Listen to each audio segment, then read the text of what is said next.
I'm meteorologist Peter Chan at the National Weather Service for Alaska statewide weather on this Friday, November 22nd.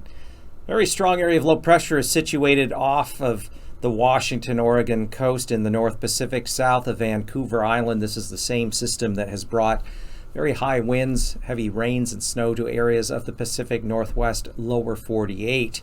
There's a large Arctic high pressure over the Yukon and Northwest territories in Northwest Canada, and that's creating a strong pressure gradient. Northeast winds will be building tonight into Saturday morning across areas of the Panhandle. These strong outflow winds could gust as high as 60 to 70 miles an hour around Juneau and Douglas. As a result, a high wind warning is in effect for Juneau and Douglas through 3 p.m. on Saturday.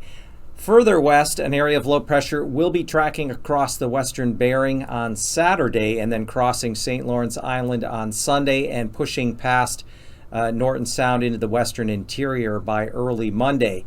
There's been a large warm ridge of high pressure over the eastern Aleutians and Alaska Peninsula, and that ridge is going to begin to break down. Yesterday afternoon, there were some temperatures well into the 50s at Kodiak Island, and this ridge, and at least the warmth associated with it aloft, will begin to break down later this weekend and early next week, allowing for the moisture from the Bering Sea system to spread across the interior.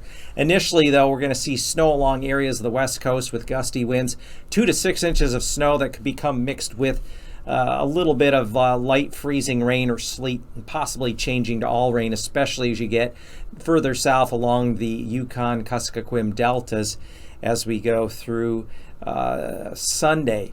Now, these winter weather advisories are in effect for the coastlines of the Seward Peninsula, Shishmaref, Wales, down through Nome, eastward through Golovin, down along Shaktoolik, to all along the lower Yukon coast into the Kuskokwim Bay Area, including Bethel, and up the lower Yukon and the Kuskokwim rivers. This winter weather advisory will be for an initial push of some snow that then will mix with a little bit of a light mix. As that precipitation works further east over the course of the weekend into early next week, there'll be enough cold air that several inches, maybe as much as 4 to 8 inches of snow could fall across areas of the central interior between the Alaska Range and the Brooks Range. For Alaska statewide weather,